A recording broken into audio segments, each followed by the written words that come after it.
Good evening, everyone. Good evening. Yeah, that's right. When you participants of any energy topic must exhibit some energy. So it's important that you remain energetic. Then only you will do justice to any discussion on energy.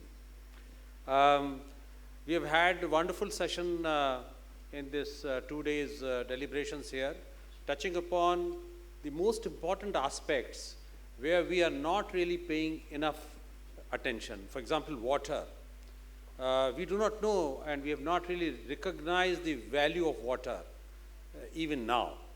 And I think it's coming time only you will realize that water is a vital resource, critical resource, and needs to be handled with care actually. And the utmost kind of a judicious use has to be taken. In terms of waste to water, I think it was excellent to really see the definition. There's nothing waste as such as waste. Everything has a value. And I know a few countries, who've been using this waste to power for years, decades actually. A small country, I was talking to Mr. Razdan as a power secretary here. A small country, Taiwan, I visited, and there were about almost 10 plants, waste to power generation, and they are operating for decades, ranging from a small quantity of 1 megawatt to almost about 12, 15 megawatt. And this contributing to almost about 10 to 15% of the country's needs. And I see that why can't we do here in our country here? I think we need to create those systems, procedures to really use this waste as a resource there actually. We should also recognize, and there should be some takeaways from this conference, and we must ponder that world is moving towards a cleaner environment, a cleaner energy source. Energy sector has been and is very critical because it is considered as the most polluting industry, and therefore we need to pay much more attention that the way we use energy, the source that we use as energy is cleaner and better. So the issues are energy in the future cleaner, affordable, available, that is that security of supply should be there, and of course in a form that is easier to use actually. There are resources which are there, but you can't really easy to use. So that should be for humanity easy to use. These are to my mind, are important things. And we also see a tremendous shift towards cleaner energy sources. And there are several studies that have pointed out, and they are all converging. They use different parameters, different benchmarks, but all of them are converging that by 2050, the energy mix, if you see, would be almost about 50% fossil and 50% clean energy. So I think this shift is irreversible. Several parts of the world like Europe and all have moved ahead quite a bit with clear benchmarks and milestones to be achieved. We also have in our country targets like 2047 as the net zero. But then how do you reach that net zero is important. The nationally distributed commitments, the NCDs that we call it, are very important on that. And I think we are moving on towards that. So it's a shift from oil and gas to cleaner bio, renewable fuels, and also like hydrogen. There is also a dramatic reduction in the coal and oil, and at the same time dramatic emergence of solar and wind worldwide. There are countries where more than 50% power actually comes in the form of renewables there. And therefore it's very important that what we are doing in the country, and what as a company you are doing, and what your individual you should be doing actually. That's very important. So you should really try to find your contribution as an individual and the company's contribution to this thing. One of the areas that is very important for countries is that we are bestowed with huge quantity, huge resources of coal. Can we use coal in a cleaner way?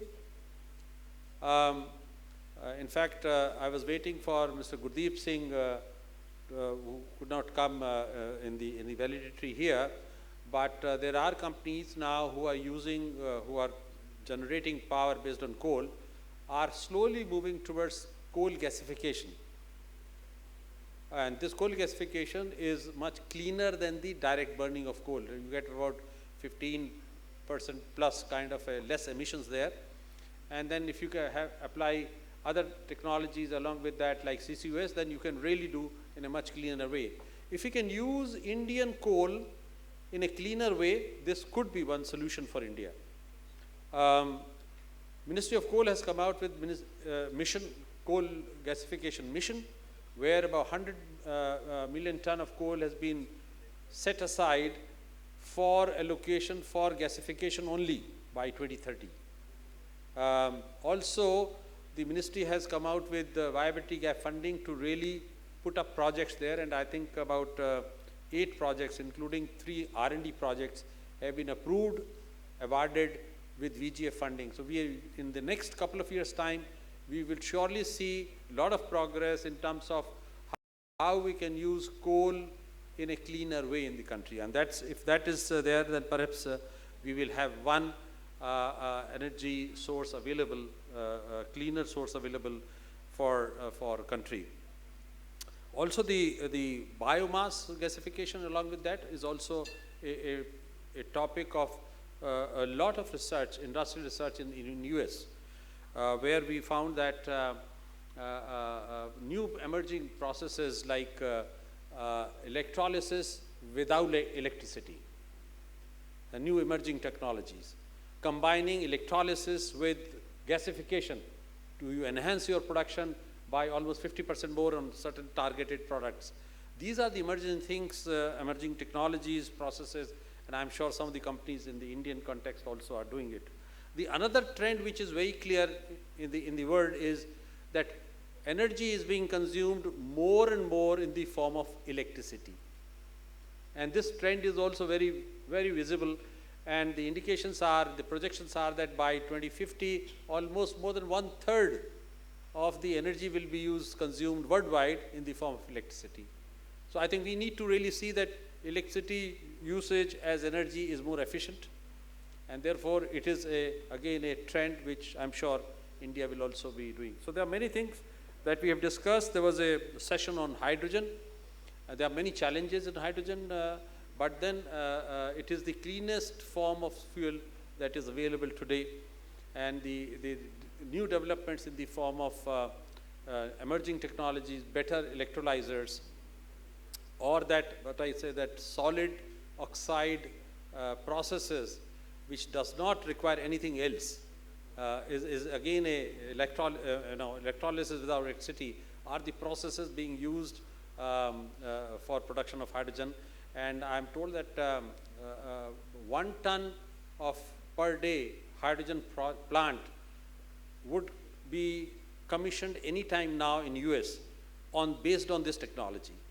And this year they are going to market as a commercial way of using this technology for hydrogen production, which is new production, which does not use power. So it's the cost, one of the cost elements is reduced there.